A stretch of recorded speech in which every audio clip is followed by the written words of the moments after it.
Like, oh man. Another thing entirely, if you're just It's and then bam, you're double fisted. There you got it. Yep, there you go. Just in and out, in and out. this is just the warm up phase right here. It's the alternating. Washing the It's all hands. the rhythm. Washing the hands. Getting got it. Get between the fingers. There we go.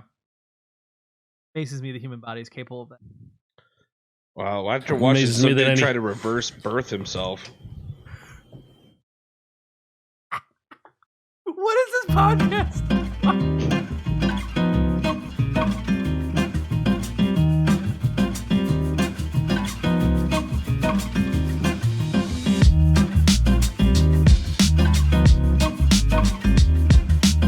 This horse piss.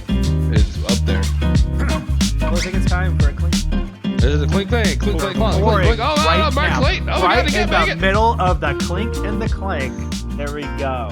Ooh. Hello and welcome to Strange Happy Hour. I am one of your hosts, Brent the Just Head Metcalf, along to the beer swinging, chugging dude on the right. Handsome Jeff. And off to the left, drinking his, I assume to be whiskey, scotch, brandy, or port. The dispatcher, Mark Plover.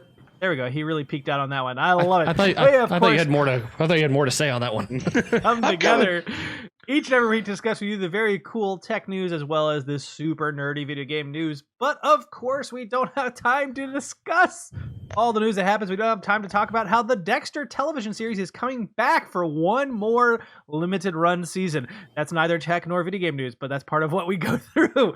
We also don't have time to discuss the fact that Microsoft is going to share digital revenue with GameStop for every Xbox sold in brick and mortar stores.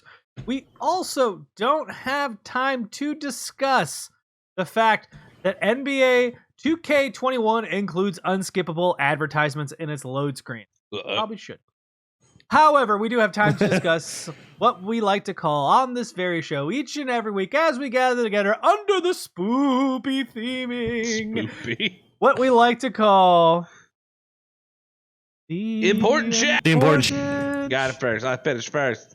Yeah, but I did it very melodically. That's what counts. Does it? I change the rules up every fucking week. It doesn't matter. Time to move on to the dispatcher himself. We're going to talk about something going on with trolling, similar to what just happened here, and Call of Duty. What's up? Well, Brent's a big old troll, isn't he? Look at his hair. I mean, all he needs to do is be green, and it's right there. Yeah. Treyarch decided they were going to troll data miners. So data miners, whenever it comes to video games, because Black Ops Cold War beta has been out for a little while now, and by the time you guys are watching this, the beta will have already closed. But the beta has come out, and of course, as soon as software is released, there are data miners that go through and try to decompile the code from beginning to end to try to find information or find leaked information about what you can expect from the game, maybe some leaks about some future stuff or some videos or some hidden secrets, that kind of thing.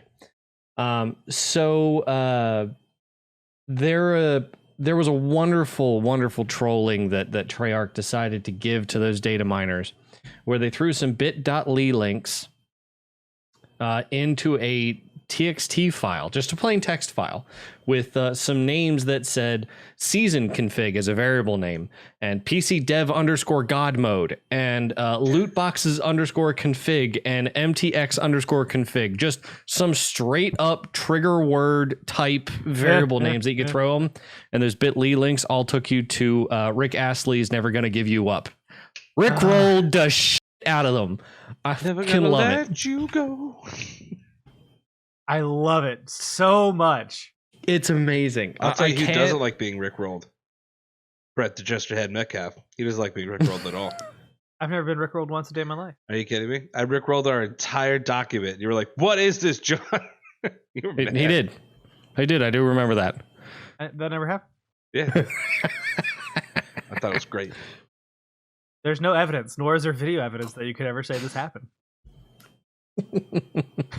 I mean, if They I have dug kept the back through the document. source videos, maybe, but I do enjoy the fact that they are basically, I don't want to say using the data miners' power against them, but having good fun with them, right? Like data mining yeah. is such a weird space because for developers, you work on a product 3 to 5 years, depending on the company. But on average, when you're talking about AAA, it's somewhere between that time frame. And being spoiled is such a weird situation. Because on the one hand, if something's bad and it gets spoiled, you can handle the damage control before the game comes out. On the other hand, if it's something really fucking cool, like nothing worse than being completely upset. Like The Last of Us Part 2 happened earlier this year, right? The first half of the story was spoiled for a lot of people online. And that led to all kinds of conversations, some of which are valid, some of which were trolly. But overall, like, these people have been working on that game for 5 years or plus. So that kind of sucks. So taking advantage of the situation on the devs part of you, just being like, oh yeah, here's some worm bait. Here you go, data miner. You want some hamburger? John, open it up. I'm gonna tickle the hamburger. My right. That actually matches up on my screen, so that was really great. Wow. And then coming up with like the fucking Rick roll. I love it. I love it so much.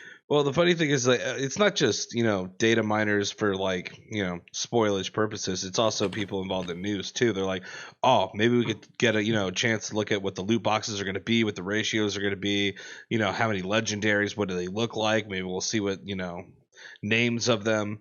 And then the season config, how many seasons do they plan on doing? They might have multiple seasons already laid out. Like, it's awesome. I really love it. It's like the deep meta level with you in your brain. I mean, for anybody who understands, like file naming schemes when it comes to software development, you're not going to find a file called test.txt in a public software release, a built out, ready to ship software release, unless you're doing something on purpose or you left something completely accidental. And in an industry as big as this, I cannot imagine that they would let something like that slide. But it's still amazing to me that that's even there, because from the pathing too, from the file thing that the guy looked at, it looks like it was in the source folder. Okay. So like the folder name anywhere, the full path anyway, this guy's got in the screenshot is e:/BattleNet/ Call of Duty Black Ops Cold War beta. Like it's sitting test.txt right in the root folder. Like any of you who have the beta installed right now could probably go to your Call of Duty or Cold War beta folder and find that file sitting there. But I find it funny that they made it that plain too. Like I think it would be even funnier if they had made it something like, if you decompiled this a certain way, that variable name would have shown up somehow. So I think that would have been funny. It would also be awesome. Oh, I'm sorry. Oh, you're good.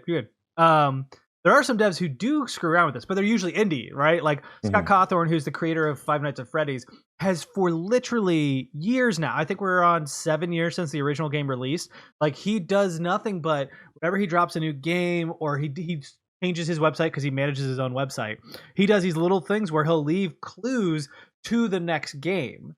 So people will go in and like inspect the website and figure stuff out, or he'll leave files in the game that you just downloaded on Steam, just like we're talking about here. But he does it very purposefully in the sense of like trying to interact with his community in a way that most developers won't do. I was just going to say, this is a very different level of interaction, but I love it nonetheless. Like I really do appreciate, like, hey, we know what you guys are doing, and we're going to try and play with you back and forth in some form. I think it was more of one of these. Like, it could have been. Not this time. But a little bit of both. I mean, I think that realistically, if they're putting something as simple as a Rickroll in there, I think it's just a big old like, haha, let's have some fun with this. Oh, it's got good. Like, we know you guys are going to be digging for something, so we're going to give you something funny to look at while you're doing it. Like there's nothing they can do to stop them from doing it, really. So. It's not the dude from Jurassic Park. You didn't say the magic word. Newman. That would have been awesome too. Well, Newman is what he is on Seinfeld. I know. Every time that scene comes up, I always go, Newman. Hello, Newman. I gotta go rewatch that. No, well, so like I always love like little tricks like that. So one, as a website developer, that's one of my things, is I always like putting some sort of Easter egg or whatever in my websites. If you ever inspect the code on some of my websites, you'll find in the top left hand corner or whatever, the tiniest little bit of text anyway, and you'll only notice it because a couple of pixels will be like black dots basically up in the corner, but it'll say like something to freak, something about my logo or my moniker. Like I have a couple different things, but it made me think of this whole article made me think of the one on D&D Beyond. I literally found out about like last week, just on the website when I was on with my party, was Oh no. The Wizard. Have you seen this? No. So I'm whenever watching you the screen. if you hover over the Wizard on the right side on dndbeyond.com, on the right side past quarantine resources, there's a little wizard. If you hover over just sort of this blank space on the address bar and click it, every link that you hover over then suddenly goes to this like rainbow effect switchy kind of like hover animation thing, and it's really cool. Like it's something so minor. It's almost like it's like a late 90s link. Like Yeah. that one link is like a late 90s website where it's like, look at me. Exactly. But Yeah. I just thought it was so funny that this is something they decided to implement here, because it's a little wizard. It's like he casts a spell on the entire webpage to like I goof love up the whole thing. But it's that kind of stuff that like it. I always like software developers that put interesting things in there like that that are like difficult to find, but when you do find them, like, oh my god, that's really cool. Yeah, yeah. Well, it shows Like- personality, Like right? like Google has a whole ton of them. Like Oh, if you yeah. type dual barrel roll Two into barrel, Google for yeah. That's the famous one. one of my favorites has always been if you go to Google Maps and you do a navigation from the Shire to Mordor, it will tell you one does not simply walk into Mordor. Yeah. Like that kind of stuff. I always thought that was so cool. Yeah. Well, again, personality showing you're a human, and also, I mean, let's be honest, Mark, you and I have been developers for quite some time. When you get to do stupid things, it makes the job a lot easier. When you're Yep. just like, let me have a little fun over here.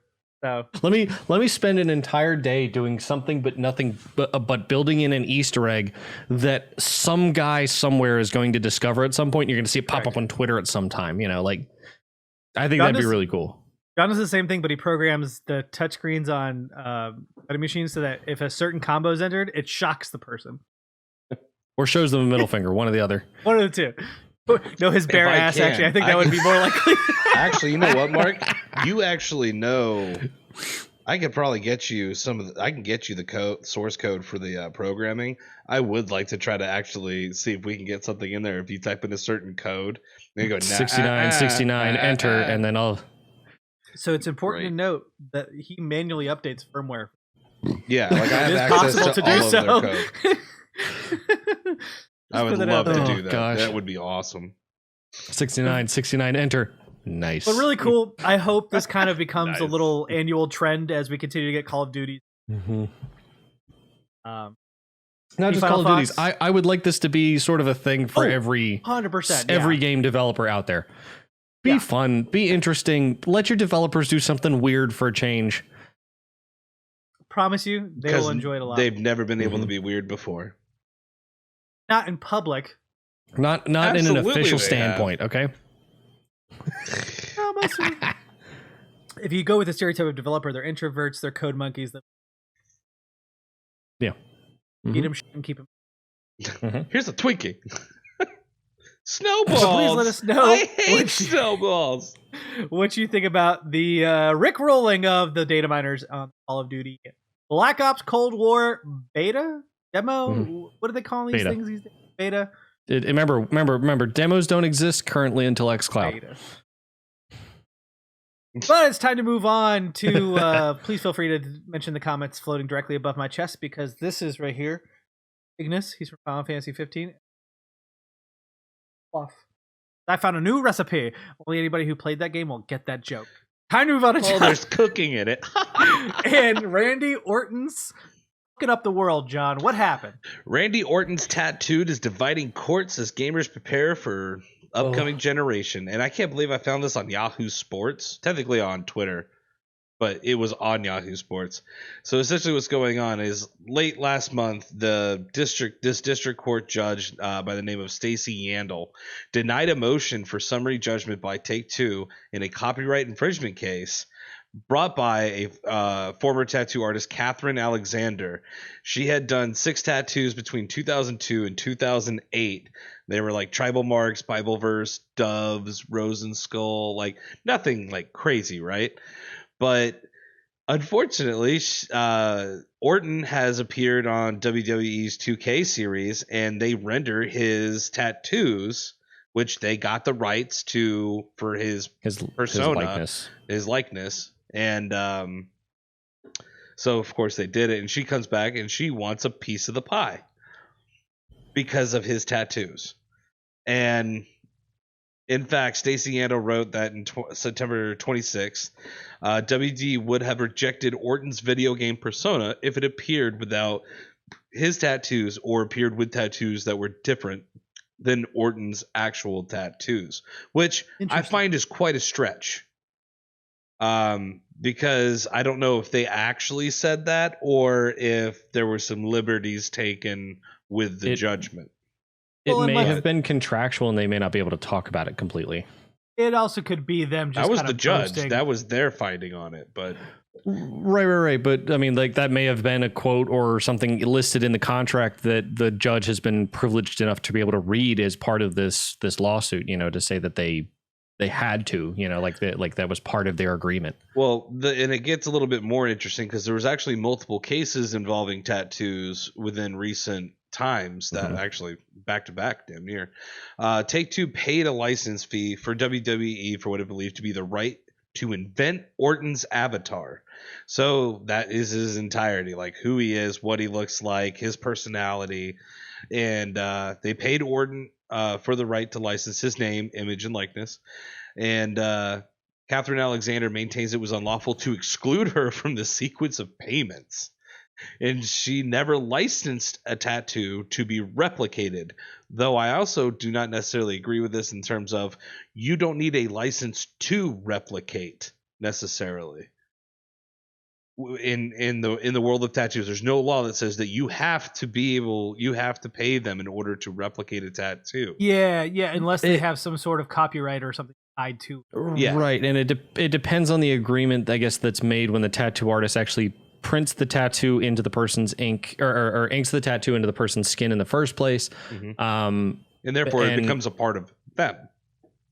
Like, well, in my mind, more or less. I mean, the art piece itself, depending, regardless of what the canvas is, could belong to the original artist as long as there's documentation and a contract signed, whether it be verbal, or actually, I'm sorry, signed loosely of it's either verbal or written to say that, you know, yeah, any kind of commercial use of this has to give some has to be, you know, inclusive of the artists themselves, you know, in the negotiation. So yeah, well, in big company style, I thought it was funny that when she went to discuss the sleeve of tattoos with the WWE representative, they laughed at her.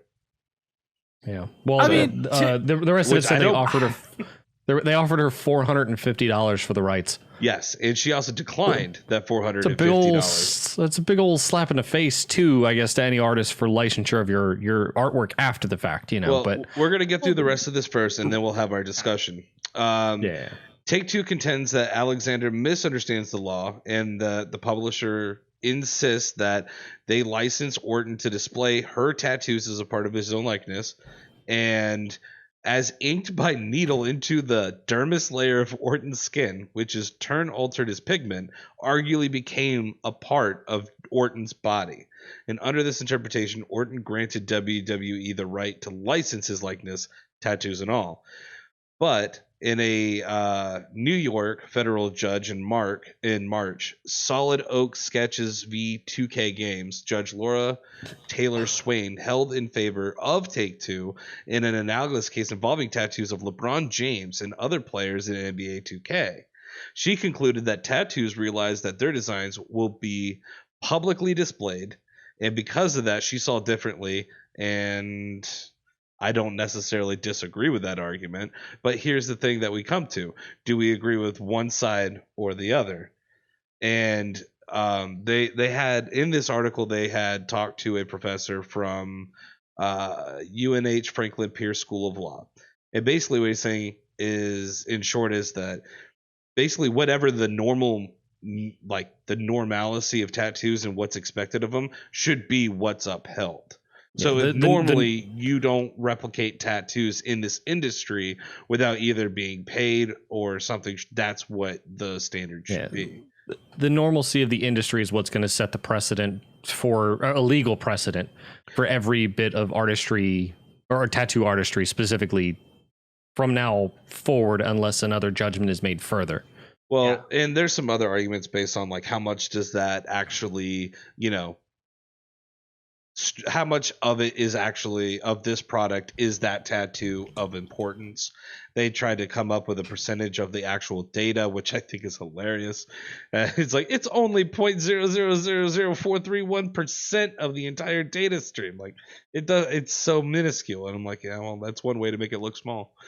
But the part that I find interesting is that you can actually get a tattoo. Like, say you're The Rock. Could you imagine The Rock, who's in a movie and his tattoo is being shown because he's shirtless or whatever, and that person goes, "You're going to pay me millions of dollars for that tattoo because you're showing my tattoo without my permission." I'm like, it's on his body. Are you telling me that you're going to control that person's life and what he can and cannot do based on whether you want or will not accept the contract of what they offer you to show that tattue? Well, and that's kind of what's at stake here, though. I mean, yeah, it's a big deal. This court decision could set a precedent that, like, so the funny part to me anyway is that there was already a federal judge that made a decision on this. Like the New York federal judge already said that, and this is a federal judge that made this decision that said that Take-Two could lawfully replicate the player's tattoo in NBA 2K, not WWE. Without paying a tattooist. So that is like when you're talking about federal judges, there are different circuits, and what happened was in the I think it was the Ninth Circuit in which Illinois resides. There wasn't enough evidence to say that same precedent should be followed. And they say we don't agree, or he said that, which is why you would take two of the cases that have a similar circumstance with two different outcomes and make up the latter, and which is why it's about to probably end up at the Supreme Court eventually. Well, I was going to say, because the next step is the Supreme Court, isn't it? Once you're done with the district courts, 2 steps, I think, between that and the Supreme Court. I'm not a lawyer, so I'm not. Well, you have state Supreme Court, so they would have their own precedent, and then it would go from there. Well, I think though, once you've hit the federal circuit past the Supreme Court, the state Supreme Court, from my understanding, comes before a federal circuit judge. He's talking about like state district kind of. Or are you talking about state circuit courts? No, because there are states that have Supreme Courts. Not every state does, but a majority of them do. In which you would go from your local to the state Supreme Court, from there to a federal district judge, and the federal district would then go to... Right, but I thought the federal district judge... I don't know. I don't know enough about... Again, we're not lawyers. No, but we know how we feel about the subject. So, I was going to try to look at this, and holy crap. Yeah, they make things complicated for a reason. There's no simple bar graph. I got a couple thoughts here. Yeah, one, we're in 2020, and it's amazing to me, 20 years ago... maybe even 10 years ago, this isn't like something that would be a thing. It's not on this granular level. The tattoo detail, like that's just how far we've progressed with technology. And that to me, as someone who has thoroughly enjoyed video games for a majority, if not my entire lifetime, is something to kind of marvel at, right? Like we've moved far from the pixelated Mario or Mike Tyson Punch-Out to where we are today. So that's kind of cool. Okay. Hey, you want to add a layer of difficulty? Get a Mario tattoo by the same artist and go in for a video. Or Triforce, which is common as hell. Hit us up, Mark, before I continue. So I found the tab. I found a graphic anyway, sort of describing this. Where we're talking about right now is the U.S. District Courts. The next step after that is the U.S. Court of Appeals. If the U.S. Court of Appeals does not make a decision from there, then it is pushed up to the Supreme Court. So the next step after the district court, if these are federal level judges, they're New York. So New York is probably its own district court system, just like Illinois is. If there's an appeal filed there and the appellate judge cannot make a decision from there, then it will move up to the Supreme Court. And this, folks, is why it's important to vote. I feel like we've been really bad about not talking about those podcasts. Make sure you go out and vote. I voted today. Go vote. You're right. If you're above the age of 18. People, baby. Look at that. We the people. Anyways, what I find fascinating about this is that this issue hampers media all the time. But video games are super weird in this spot in which, like we've talked about, right? Like movies, like typically they own that product, and that product is the film itself. They don't have to pay royalties for the likeness of Humphrey Bogart, for Brad Pitt, right? He is an actor. He's hired for this thing. it goes Yeah. forward. But But by the same token, video- I feel like that's part of their contract. That is. But video games are different because you can literally create anything. So if you're contractually trying to create someone, Final Fantasy has an issue with this in the prequel to Final Fantasy VII. It was released on PSP. It's called Final Fantasy VII Crisis Core. And the main villain of the game had his likeness mapped after a famous Japanese actor / songwriter. They won't re-release that game because it's tied to his rights. They have to repay him for releasing this again, which is, again, not something that happens in any other medium. When you remaster Linkin Park for the 20th year anniversary of Hybrid Theory, you don't repay all the band. The band comes together, works with some company, and that happens. Like, it's just so It's the granular. publisher who generally works that out anyway. But Yeah. And you know, NCAA had this issue where students were signing up for the NCAA football games, which were happening up until the 2010, 2011, when the court ruled that you can't do that. And the students were getting pissed because they're saying, listen, that's my likeness on a game in which I have no say over otherwise. They're Right. like, well, you signed a contract.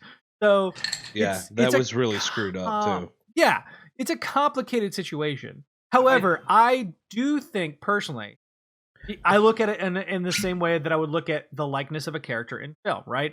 If Dave Bautista comes into a film and they choose to show his tattoos because that's on his person, they don't pay the tattoo artist for that. Like, that's Dave Right. Bautista. That's the character he's playing. But does it? I don't see Does this much of- if well- this goes through, would that actually predicate that they would also have to I think pay it would. those people? I think it would. Yeah. Which to And me, that's again, a it's huge thing, because then at that point, those people have power over these people's livelihoods 100%. because they could offer them tens of millions of dollars, and they're like, Oh yeah. No. I mean, what'll end up happening on the other side of this decision is one way or the other.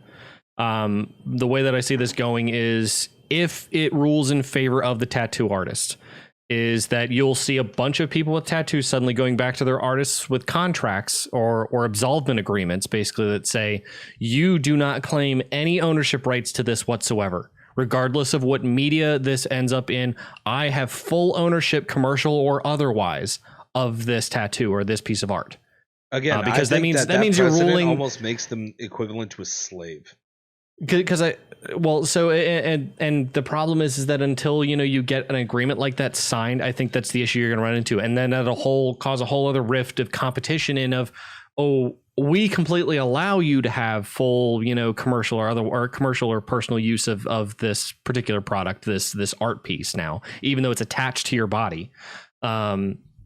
And the But, thing like, is, here's what kills me. It's like we're talking about tribal tattoos, a dove, Bible verse. I'm like, this isn't like freaking Well, mind-blowing art we're talking about here. that's So this interpretation is- artistic beauty out of it, and I don't think that's fair. No, I- I agree with that, because you can make simple things look beautiful, and I but- agree with that. But at the same time, it wasn't like Well, you had way- created something like a character or a model It, outside of something that already exists. in the I world think of art, that doesn't matter though. I mean, if you think of clip art, for example, It just makes it seem cheaper, and an honestly, empty it makes it fucking seem wall as an gross. art gallery is. No, I agree with you. Well, for one, I think you didn't have a contract beforehand, and now you're trying to come and grab money. Yeah. That's gross to me. Like, if you truly care about the value of your art, you start working that stuff in, especially when you're like, you've got this guy from the WWE. It's not like you don't know who the fuck he is, right? Yeah. Anytime somebody works on The Rock from this point on, they know who he is. Yeah. So there's a way to go back and forth. You figure that out between the two parties. Even right? then, the person themselves will probably, if you do good enough work anyway, or you talk to that person, they'll probably be like, yeah, 100%, go check out my tattoo artist if you want to have something done, because Exactly, they're the ones who did this and this and this and that, and oh yeah, I'm super proud of my my sleeve and everything, that's other promotion in of itself. Now, if you had them sign an agreement at the beginning of it that said that you had ownership rights to this, legally speaking, you have rights to that. You have reasonability of you owned that art, even though it's imprinted on this person's body, unless a judge turns it over otherwise and rules the contract unlawful. To be fair, what would it take? And here's another thing: if that's also a part of the contract, if you cannot alter the tattoo without permission, it makes you even further indebted to that person for giving you a tattoo. And then Two, how much do you have to change a tattoo before it no longer becomes applied to that contract? See, and that's where this gets super weird because for yeah, me, it's going to, because if the So- precedent goes one way or the other, wonder, it's going to have to. I wonder at what point copyright law gets thrown in here to determine a percentage change before the person no longer owns it. if See, they don't that's have it. that copyright. I'm wondering, and I'm wondering problem. I'm wondering if they won't throw the copyright book at this and say, well, look, sure, you can claim a copyright of that piece of art, but if the person changes it beyond, what is it, 30%, I think, difference Yeah. or 15% difference between items or between copyrighted elements, like that, like once you cross that threshold, yeah. then it no longer belongs to you, regardless of the fact that you're the one who laid the ink in the first place. And Well, I also also feel like- comes to the fact of like, But- if you do that, would also support if you get a Mario tattoo, you have to change it by 30% in order for it not to be a copyright infringement and a whole, and you not also be applied to that. So Well, that so actually that's- stands because Mario is a character that is owned by Nintendo, just Right. like the That's- Triforce and all that. That's But- different. We've already seen like companies They own actually sue triangles. individuals. They We- do own we've actu- triangles, yes. We've already seen companies sue individuals because they've Yeah, had Disney you know, suing that logos fucking, tattooed or whatever on their stuff. that fucking child care center because they painted. It's so gross. It's like, yeah. are you serious? Right? I mean, granted, now if that daycare center comes down, it's like they're beating children, and they're like, check it out. And they got Disney characters right up front. I can see why that could be. A Turns bad out they thing. were indeed beating. No, they weren't What? beating. Oh, Jesus! I was like, yeah, I can see why they're But- mad. But I think about this in this, like they're framing it in the sense of like this is art, right? So when you take a picture of a painting, if I take a picture of the Mona Lisa is too old now, right? But let's do Andy Warhol, right? I can go to a museum and take a picture of Andy Warhol stuff and put it up on social media, and they don't fucking own that because they purchased Andy Warhol's painting. The museum did. They're on the ones holding on to it. They paid the artist or his estate, and therefore, whenever I post that up, they have the right to come after me and say, hey, we own the rights to this, so we're going to come down on it because they're that owner, right?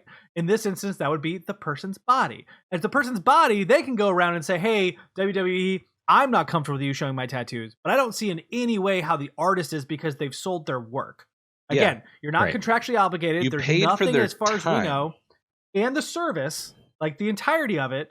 So, like, I don't want to sound crass against artists because I definitely want there to be more flexibility in this, but This at is this why point in time, I I wanted feel like to you're do this, because you you're want to pay infringing on- artists, and you're or super specifically hardcore about this, and I'm like, yeah. how are you going Yeah. to say, No- and how are you going to justify that this is but you're Not- also not- infringing on another individual from them creating their own art. cool? Right. Like- Then make a like, I contract that this is mine and no one else's. Exactly. Copyright. That's my point. Well, and part of it is you know who first off declaring who actually owns the art at that point. It's Yeah. physically on someone's body, but it also is done by someone else. You know, so once that judgment I think is made in the first place, which based on industry norms of the tattoo industry, I imagine there's a ton of tattoo artists out there looking at it like you're just going for a money grab on this. You're really just trying to pull at strings because you realize that suddenly your art is showing up somewhere else because somebody paid you for a service. Yeah. And now you're not happy about it because Again. suddenly they're making a ton of money off of it. But that's not that doesn't mean They're anything. saying it's a part of their personality, which is what they are selling. And I'm like, no, I mean, you didn't create his personality You must say, with a even tattoo. still. right. Yeah, He's the one that told you you've- what he fucking wanted in the first place. You You can didn't argue- make it and say, this is going to make you a WWE wrestler. You Yeah, could argue you've enhanced that personality, but even still, you signed, like, you had your business transaction, which is he came to you and said, I want X tattoo. You said, sure. Contract was signed by basically sliding that fucking credit card. So unless you have other paperwork stating, well, I talked to him about it, and when he appears in some other format, I get, like, how is this any different than him appearing in WWE? Yeah. Yeah, that's Well, my point. so- Why hasn't he been sued up until Yeah, that point? like why isn't a lawsuit been present up to this point because it's appeared in television now? So And I have a feeling it's because it is specifically film or pictures.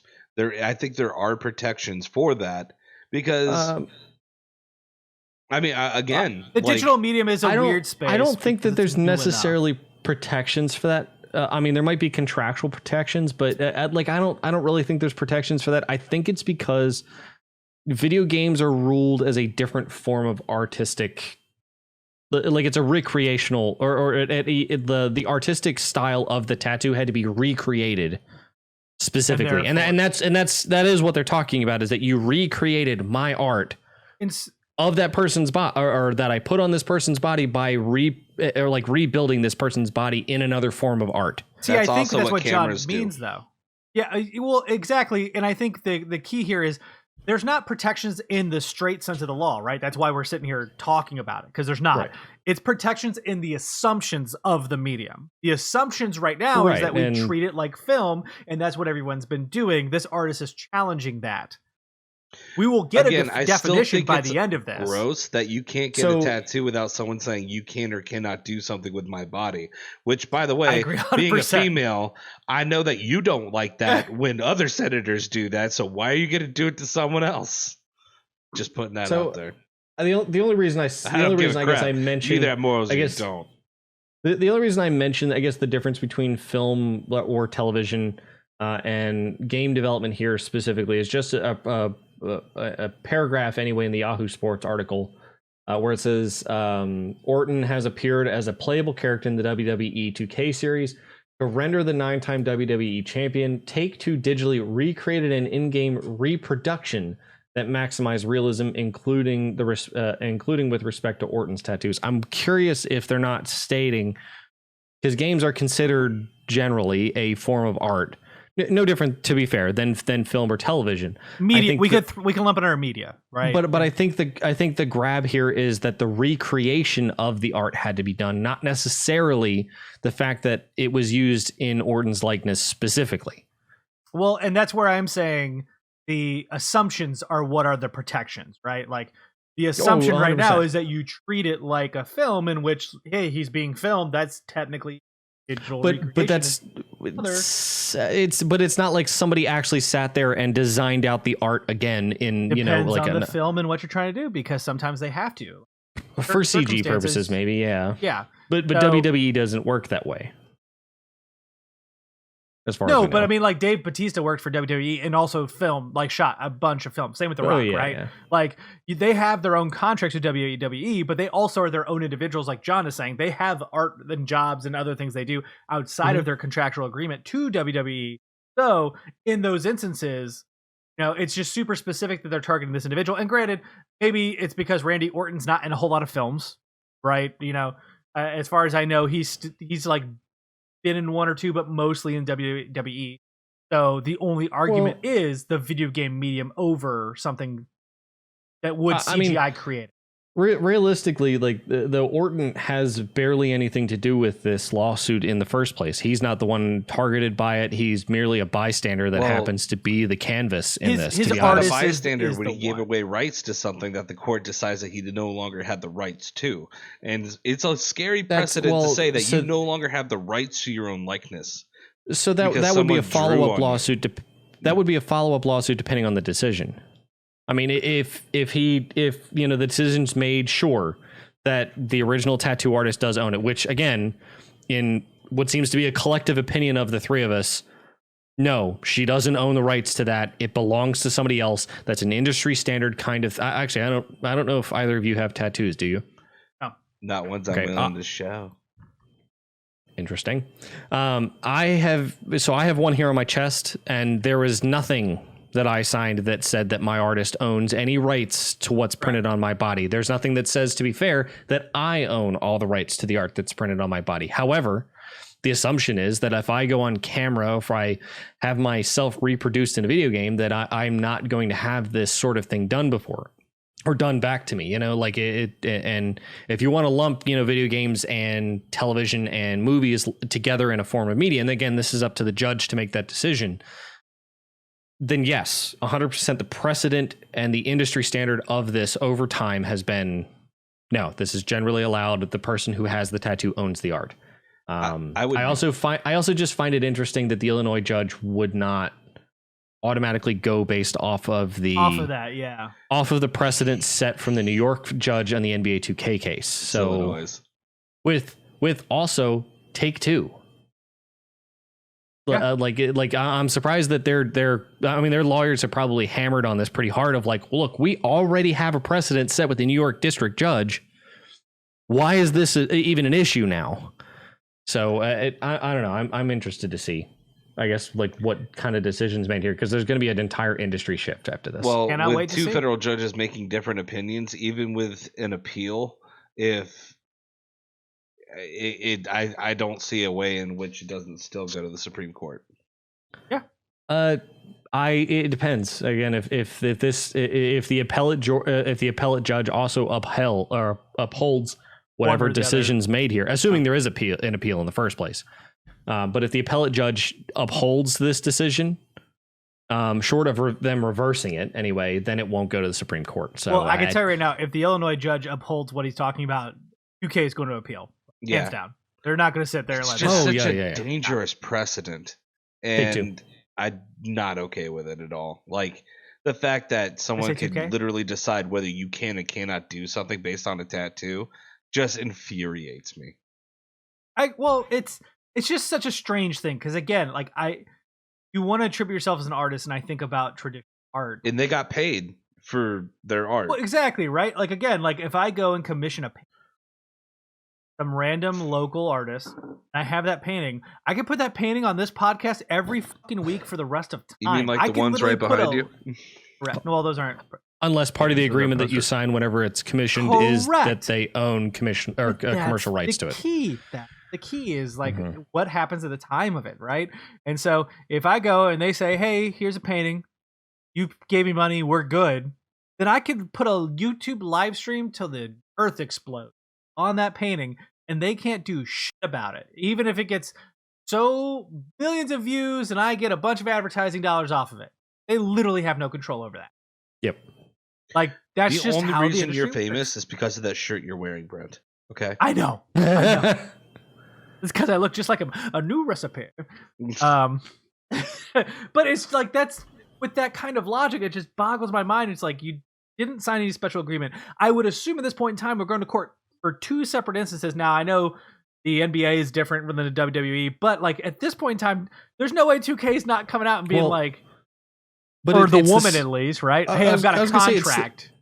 It's the same company though. It's Take-Two Interactive in both cases. Yeah. Take-Two won in one case with a federal district judge and is apparently in the gray area suddenly with a different one. So John, I agree that like first off, if Take-Two loses this, it's going to go to an appeal.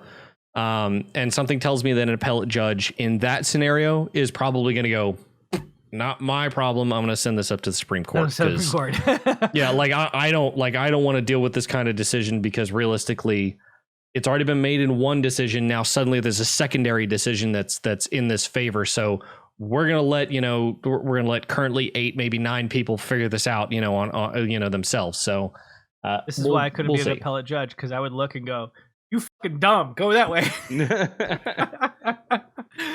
But you already had a decision made on this. The fuck are you talking about? Get out of my courtroom. Poured my scotch and be like, case dismissed. We have talked about this way longer than expected, so please let us know We did. what your thoughts are on Randy Orton's tattoos. Not about the case, not about any of that. I just want you to know, like, what did you like them? You think they're a little basic? John seems to think they're a little basic. I think they're basic as hell. I mean, You the can designs put those- themselves look fun.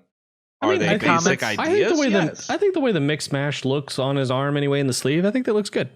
The comments are flowing directly above John's Clover hat.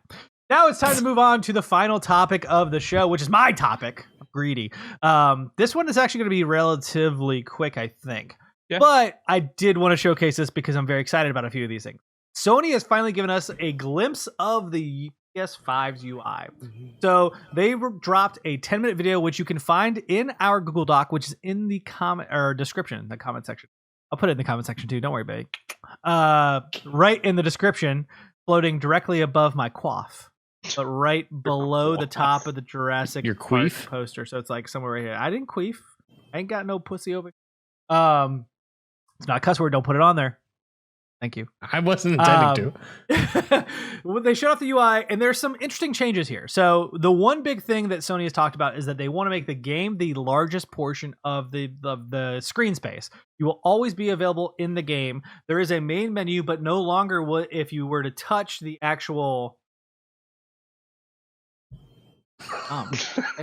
Dumb. See, this is the problem. You're distracting from the podcast. John, your smile. I didn't tell you to look at it. For those who obviously can't see our document, which is literally everyone. John and I have fun out of, John in particular has fun manipulating the document while Brent's talking or editing it. So there's fun little nuggets for him to find there. Saranac beer. They've made it so that the game is the number one thing of it. So instead of when you hit the PlayStation button, you will no longer go back to a main menu. You will now pull up what is called the control panel. The control panel will have all kinds of things. You have your friend groups. You've got access to your trophies. You have access to these things called activity cards. These activity cards, I think, are the most interesting thing because Xbox did this at the beginning of the Xbox One generation. It failed miserably. I would argue probably because of load times. But what it does is the activity is based around the game you're playing. So the example they had was Sackboy's Big Adventure. They were missing a collectible here. So if you click the activity card, boom, loaded you into the level so that you could go and find the collectible.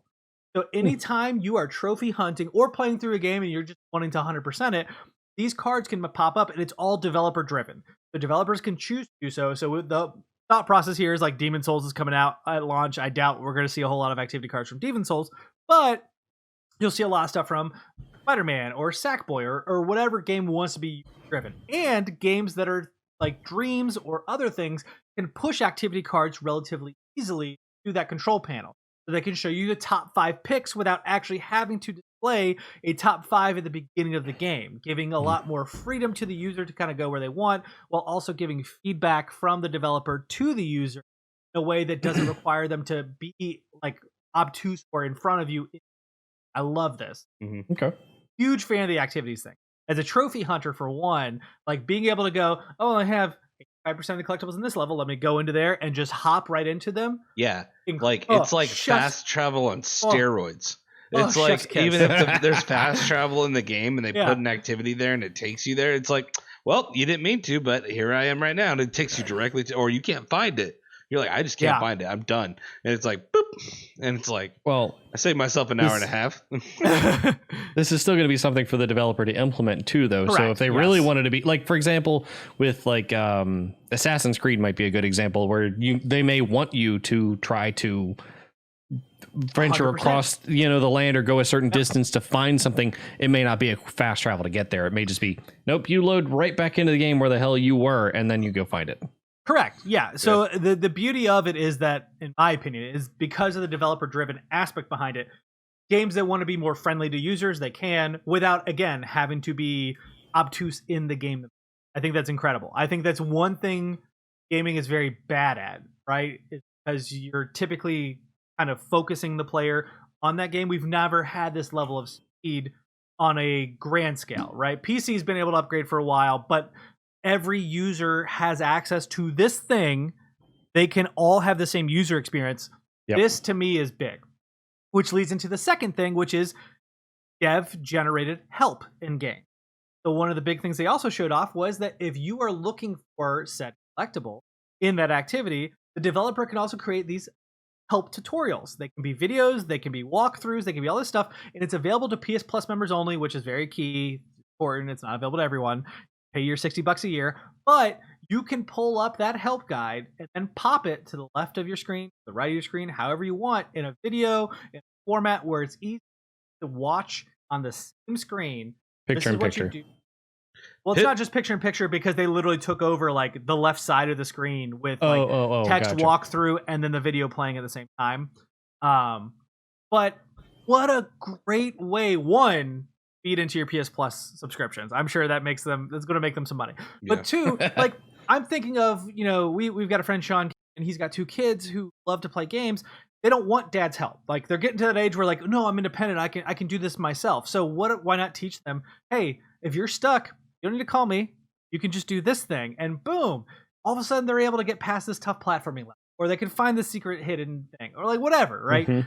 Very cool. May not be something that we as consumers, but overall, I think it's a smart play regardless. Once again, helping that trophy hunt. Trophies are yeah. incremental, so you full percentages of it. If you are like get X many collectibles, it'll percentage of those collectibles. Nice. Big fan of that as a trophy fan boy. They did show hot swapping between games with fast loading. So you go back. It's similar to the smart resume that Xbox has. They were showing that between the last 2 games you played, you should be able to hop back right in where you were in those games. Problem. They also showed how the friends feature works. Very easy to hop into chat and hang out with people while also doing streams. So PS4 right now allows you to share screen where you can watch. John has done this with me countless times. Watch me play a game, and it's finicky at best, right? Like it's fine. I wouldn't say it's a bad feature. It just needs work. Well, the way they have it organized now is that one, you don't have to sacrifice your console to watch some. Right now, if John is to watch my stream, he can't do anything else but watch my stream. Now you could put it into the picture-in-picture mode and place it however you want around your entire screen. There are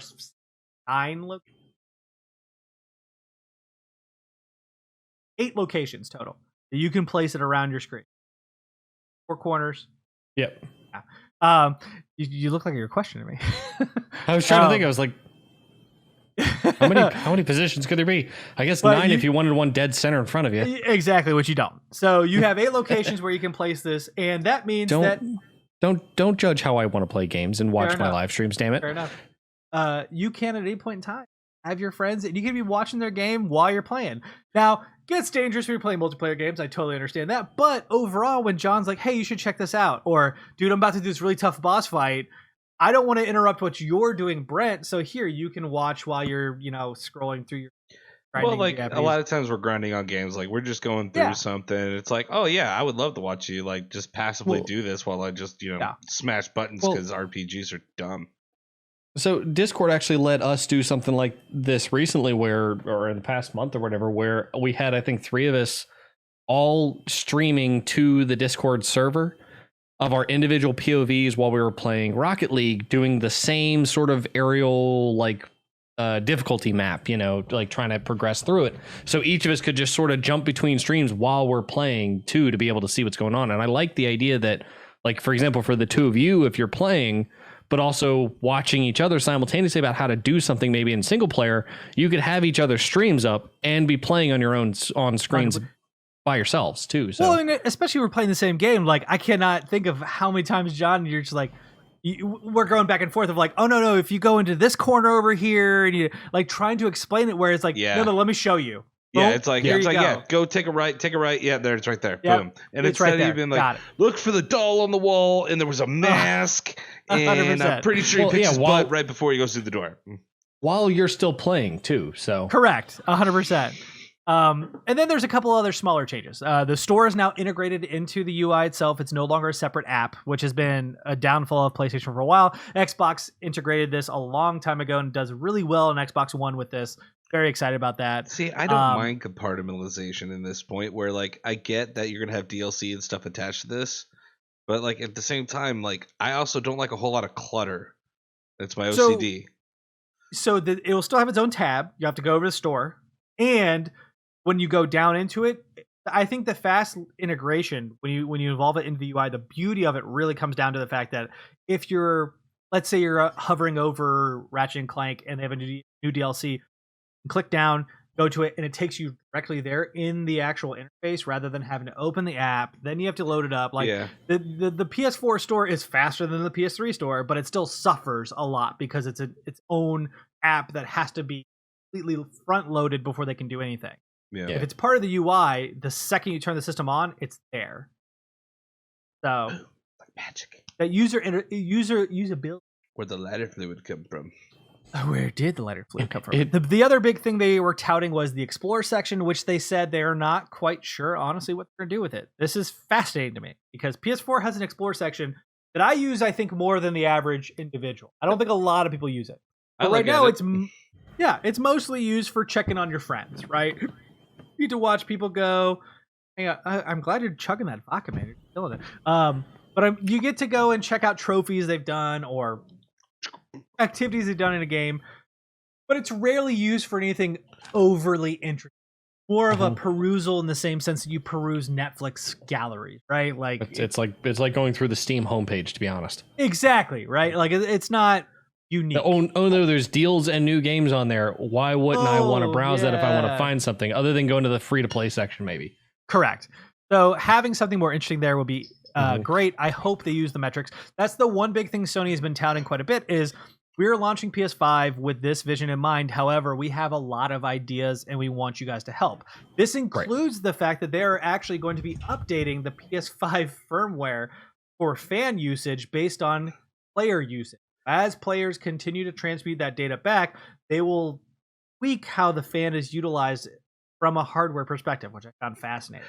I do too. Like it's like, oh, we realized that there was a lag here because there was an overheating issue, so we're gonna prime the fan about 2 seconds before they get to this part, so that way there's less lag from the overheating or whatever. Oh yeah, it raised it by 5% instead of 20% in the moment. Yeah. To know ahead of time based on the game profile of when the cooling needs to hit. Well, exactly. And like, oh, we know we're releasing this first party title that's heavy data, like heavy usage on that hardware. So we're going to increase when this game runs, fan usage goes up by 1% or whatever. All right. They're going to have all those metrics available to them. I'll be honest, I had seen some articles about that, and a lot of them appeared negative, so I wasn't quite sure at the time. Like, I hadn't read through them or whatever, but like I was kind of curious. So cool. God. I was curious to see what, I guess, that issue was, but... Yeah, there's no... I mean, I would say no issue. That's just me. The only other thing I want to talk about is that PS5 will record voice chats and report them to moderation if they are toxic. I told you they were listening, Brent. You are correct. They have responded back to this stating, listen, this got out by the update language. The way the update language came out is that we are constantly spying you. That is not the intention. Realistically, we don't have like AI or individuals listening ourselves. It's when people report others, we will be able to go back and look at that audio. And we'll be able to transfer that audio to the proper individual. Now, they said they don't have the resources for it, but Cambridge Analytica does. Okay. Well, yeah. It's Cambridge Analytica. Barking. I find this fascinating because we live in a world in which it becomes increasingly toxic to fucking. You could put a tweet out and people just come and barrage you because you're saying that you're not excited about Cyberpunk 2077. That's not a personal experience. Don't worry about it. I'm not. But having the tools to at least deliver information to people, I think, is fine, right? Like you sign up for a user agreement when you join an online pool. If you are a part of Division 2 is online, if you're a part of For Honor, Call of Duty, whatever the case may be. And shoot they have people. Don't be mean to them. Correct. They have their own moderation teams to look and analyze these. I think it's perfectly fine for Sony, though some not excited about it. Maybe because they're trolling. That's fine if you own an Android or an iOS device. Congratulations, almost all your conversations are recorded anyway. So regardless, you can go back and listen to them. Actually, that's how proud of it they are. It's not 1984, I swear. And if you don't know what that means, you need to read a book. I don't have any problem with them recording them if that's the purest view of that's what they're doing. And as long as that's what they say they're doing, there's no reason to think otherwise. Currently, sure. Yeah. I think companies would never lie to you. No, I think the big thing is I guess the question is, John, is that going to prevent you from going in group chats on a PS5? Yeah, it's going to stop me from masturbating during them for sure. I mean, I would hope. I would think there's other reasons not to do that during a group chat on a PS5, but that's your own personal preference, I guess. Like your friend asking for years. That they're like unknowing cucks. It's not unknowing. Just remember, Brent. We literally say, stop, John, stop. John, Brent, just remember. He said he's not going to be doing it anymore. Good to know. Just think about the fact of how many times you've been on a PS5 chat with him, and it's gotten a little awkward. Mark, you're missing the point here. I know. He's not quiet. It's not like it's just like a silent fap. There's grunts, there's noises. I'm like, what's that? He's like, it's Here it Abel. I'm like, it's not comes. Abel. I lived with Abel for years. I know what he I sounds mean, like. Be careful. It might be Abel. You just don't know. Oh, I hope not. I hope not. No, we will No. not proliferate that. That is We don't animal go that abuse. Level. That's We will not disgusting. go How there. dare you? You're laughing too. I don't want to hear it. But overall, a lot of people came away from the UI kind of meh. I get that. As someone who enjoys single player games, the ability to share what I'm doing with my friends, and the trophy hunt aspect, this is literally stuff I never thought they could do, and they're doing it. So I am 100% on board to see what else they have on board. I agree. I'm hoping that this makes our, cumulative gaming experience, even though we're not in the same room, back to where it used to be. Because that was a part of the love of co-op, was like, yeah, you're playing with the person, but you're not really interacting with them when you can't see what they're doing. Now you can. And so it will give that extra level of, a melding Yeah, in an 100%. interaction. Yeah. Well, I just can't think of I played Maneater earlier this year, and I joked about how it's a stupid shark game, and I love it so much, and I do. You're not the only one. A lot of people did. There's so many dumb instances of that game, and if there was even a chance that I could have been like, "Hey, John, you're playing whatever you are, just throw me in Pip," right? And so that way, in the moment where I'm like, "Wait, watch this, watch me eat this fucking orca," you can watch me. Like, I just love that opportunity of interactivity with your friends more so than you do now, because especially me, I'm not a multiplayer guy. I have played multiplayer games. We played the hell out of Division 2. I would have no problem with hopping onto a couple of those games, but they're just not typically what call me in. So if there's any way where I can interact with my friends while playing games in a way where it also allows me to continue to play the games I want to play, I'm fucking all. Yeah, I would really hope that they come out with something that, picture in picture is fine. I would actually like almost a section of the screen given, so that way it like pushes the other screen down, so I don't lose any UI for like maps or anything like that, because you're going to be limited in some games. I think instead of having 8 standard positions, just do a floating window. I do agree with that. I think that was how like that really shouldn't be that difficult to just toss a floating window in there. You're already capable of doing the graphics processing of picture in picture. Correct. Yeah. Just float a window somewhere that you can then take some time on a secondary console or a secondary settings menu to place somewhere, and maybe make it specific to that game so that it's not over top of UI in that sense, and they don't have to worry about it. Or at least give it the ability to have a second screen feature, almost like a PC would, so that way you could throw someone else's game on another TV. Well, are there 2 video outputs on the back of the PS5? I'm pretty sure there's only one HDMI port, isn't there? So he's not talking about the sense of like plugging in devices to the PS5. It's like basically splitting your screen at watch your friend. No, I'm talking about going 2 different screens. Yeah, that's what I thought about. It was really? 2 different monitors altogether, or 2 different screens altogether, or 2 I don't think different they're gonna do physical that. pieces of hardware. Because most people are playing their PS5 in front of a television. Oh, please, come on. At that point, just get a Wii U, man. Come on. He's right. You just look at the tablet. Yeah, they got it handled. What I do want them to do, and my hope is, dream innovation is that the PIP functionality comes to other applications. I can throw fucking YouTube up in a PIP and listen to my podcasts or watch a video for False Swipe game on competitive Pokemon scene while I'm grinding out levels on Final Fantasy 9. Because you best believe I gotta go for that platinum again when they port it over to Final Fantasy or PS5. It happened. You're telling me it's too hard to do it on your phone? Yeah. Or speakers on your laptop, or literally I can any do other all device. Those things. You know what you can do that with? Innovation. A PC. Yeah, but it's Go get a PC, you freaking nerd. You know what I can't get on PC? Trophies. He's not wrong.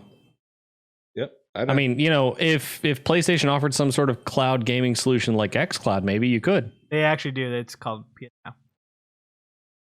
Okay. But not all of the games I want are on there. Yeah, that's true. Again, then I'll refer to my first statement. Game Pass doesn't have all the games I want. But anyways, please, do you guys have any final thoughts before I cue the audience? I'm excited to see what they're going. I was really wondering what they were going to innovate, and them like this is almost one of the most exciting things I've heard about so far. Even the breakdown of Mhm. and the release of the design of the unit wasn't nearly as exciting as this is. So yeah, I agree. But I mean, I get, I understand some people are just not as excited as we are, but this fits my style of gaming. So Yeah. this is perfect for what I'm very happy about. it's all for I you, think bro. implementing software features even down to the home screen, not just the games themselves, that complement the new hardware that's in there is a great way to go too. Please let us know what you think floating in the comments directly on this mic right here. You can find them. But now I think it's time for last call.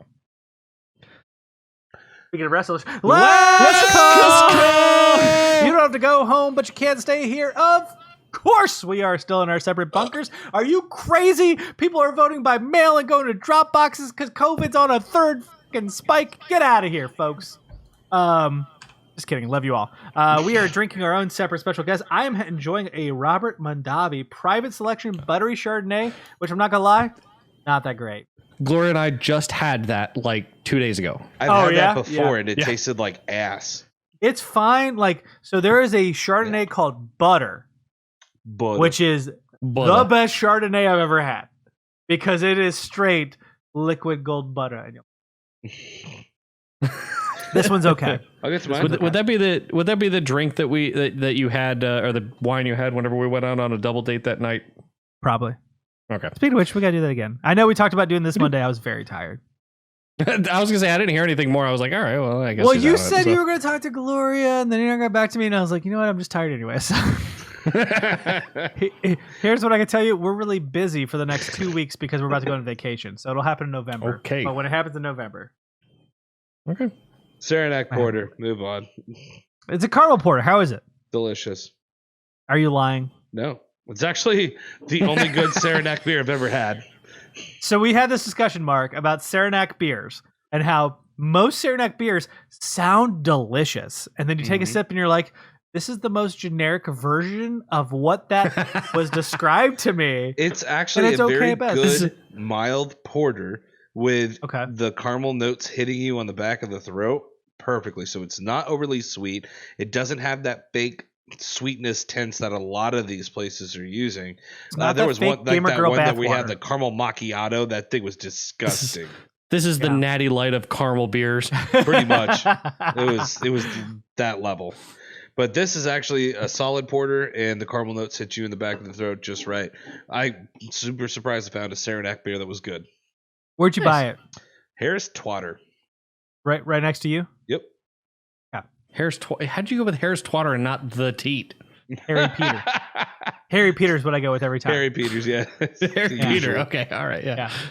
All right, what you got there, Mark?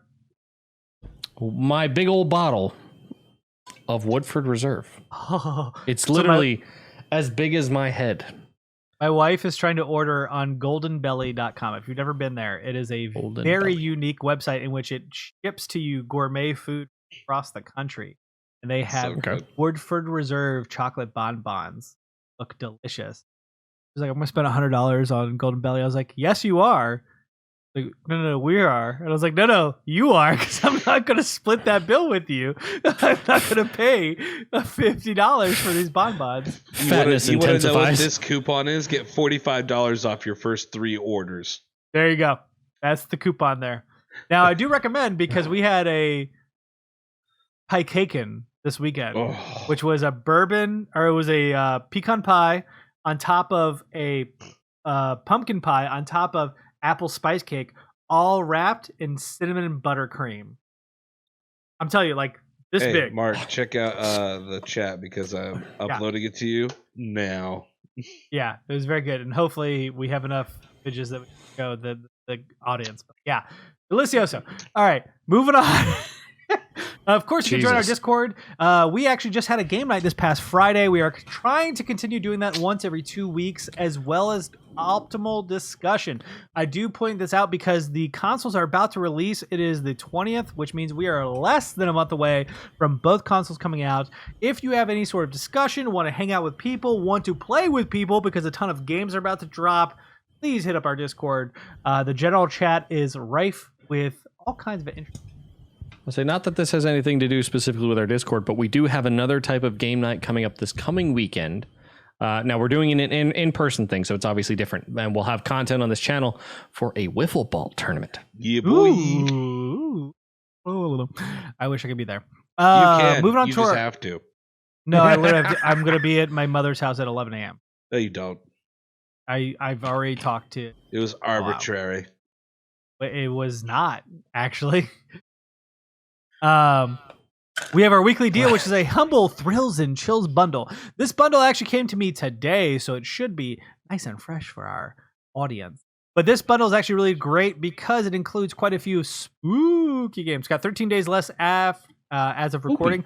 The first two for $1, I actually have no context on. However, if you pay the average, which is $10.59, you get 5 more games, including Detention. Detention was so terrifying, it was taken off of Steam for a while. Like, it is a very scary Korean horror game. So if you like horror, you are going to love Detention. Dark is also very good, a very creative puzzle horror game that I have not played myself, but looked great. And then for the $15 or more, you get Dusk, as well as Blackout Club and Layers of Fear 2. Layers of Fear 1 and 2, both terrifying, but Dusk is done in the style of the early 90s shooter. So it's like Doom from the early 90s, but it is fast-paced and a lot of fun. I watched Creston play this game when he came and visited me. I enjoyed the hell out of watching him. So highly recommended.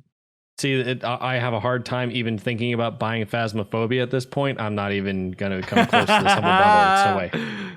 That is also included in the bundle. So please check it out. Humble always does some great deals that also help various charities. For some cool ass shit this week, Speedrunner beats Baldur's Gate 3 Early Access in 7 minutes. For those who don't know, Baldur's Gate is like a hardcore RPG. I feel bad for the devs. I feel bad because they probably watched that and they were like, that's impressive. We have work to do. Also, some cool ass shit is a girl gets her dream of dating Godzilla. You heard me right, folks. This teenager, 13 years old, just started high school, has a fascination with Godzilla, loves Godzilla so much that she wrote into the Osaka television show Tante Night Scoop, who asks people for various outlandish things, and they make them happen. So they got a guy to dress up as Godzilla, come to her house, and they went on a romantic date for the entire day, where she got to feed him soup. They went to the beach and took photos. She absolutely loved every second of it. You know, as a weird world that we live in with very little happiness recently, enjoy it. Just look at it and enjoy it, because why not? And finally, our question of the week: what is one of your favorite adult holiday treats? I say adult because we have a lot of nostalgia, right? Like, we have various Christmas cookies or meals that we really enjoy from childhood. But I feel like once you reach the age of like 18 to 21, you start imbibing in alcohol or drugs or whatever it is that really hits you. And it doesn't have to be something that requires you to be an adult. It's so much as something that you started doing as an adult that really, really, really sticks with you. And I'll go first because I've already thought of it. Which is my favorite adult holiday treat is actually from my home state, Ohio, which is the Great Lakes Christmas Ale.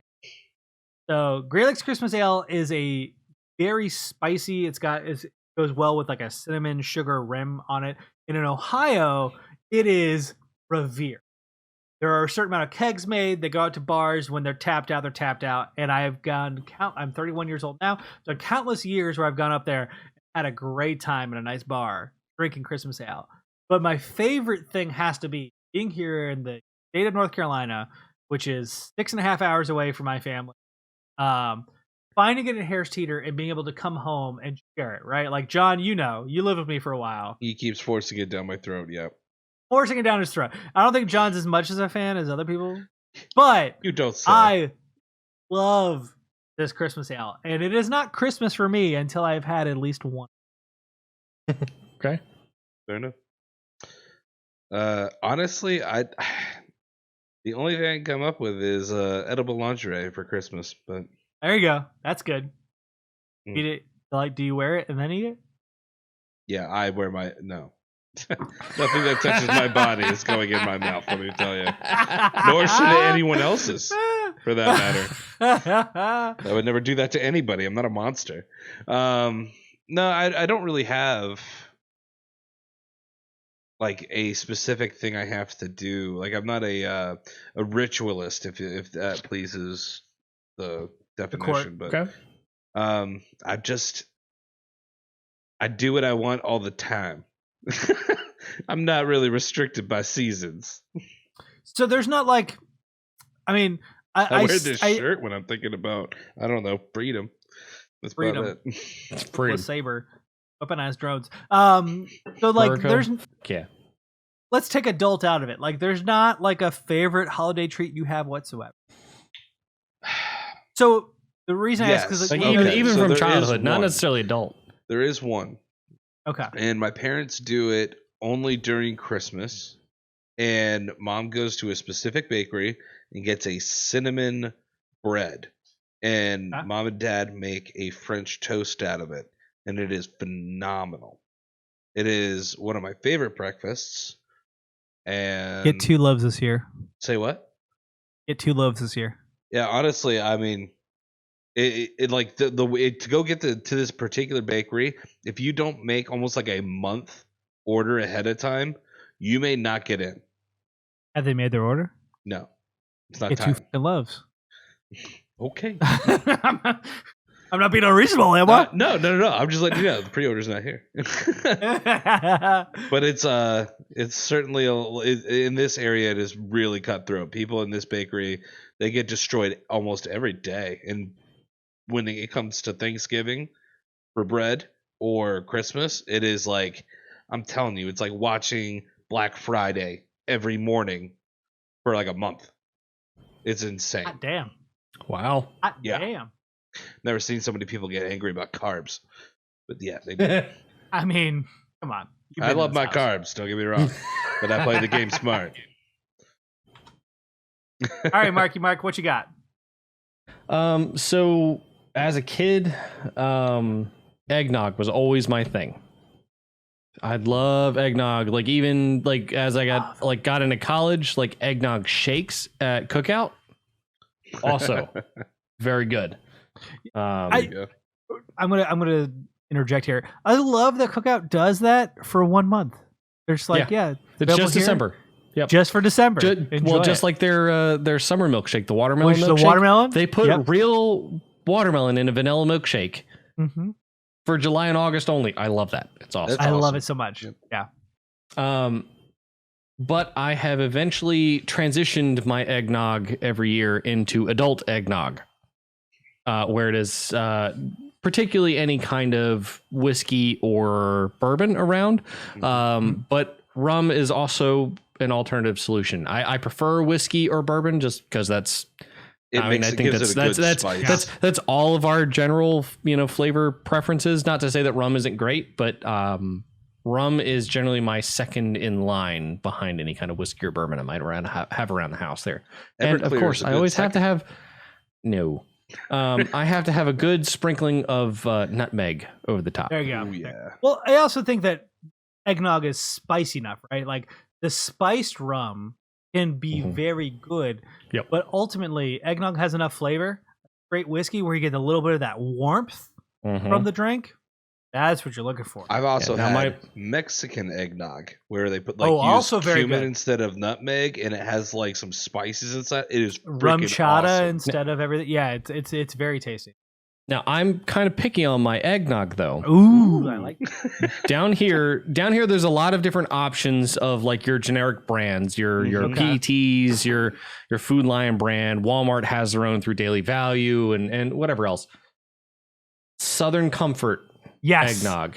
Yes. Southern Comfort regular eggnog and the vanilla eggnog are both fantastic, and that is the only thing I will get. I will pay the premium for that 100%. to come in the paper carton little box thing that they give you, Important as to note opposed to to buying our- a full gallon that you can get from like PET or Daily Value. Important to note the Southern Comfort eggnog, while Southern Comfort is non-alcoholic, you can buy it in your local grocery store, and then you add your own alcohol afterwards. Highly recommend. Yeah, Yep. there is a right answer to things, I do by not. the way. I don't personally recommend adding Southern Comfort whiskey though to Correct. Southern Comfort eggnog. Yes. They make a mean eggnog, not a mean whiskey. Oh, have you guys ever had their Tabasco, their fiery whiskey? No. It's quite literally like Tabasco or Texas Pete, something. There was a particular brand that they There's a used. difference. Don't you dare say they're not. Hot sauce and rubbing alcohol. I don't need that. It's Yeah. awful. I don't I'm good. recommend it Sounds because like that would burn so bad. as soon as you cough, you regret life. Oh, that sounds awful. Please By let the us way, know there's what a your... difference between Tabasco and Texas Pete. There There is. is a right answer as well. It's Tabasco. Correct. Please let us know what you enjoy as an adult on your holiday adventure. If you do not have an adult treat, whatever it is that you enjoy in your holidays, we would love to hear about. You can leave that in the comment section floating directly above my quaff once again. And Quaff. Queef. until next time. Cheers. Cheers.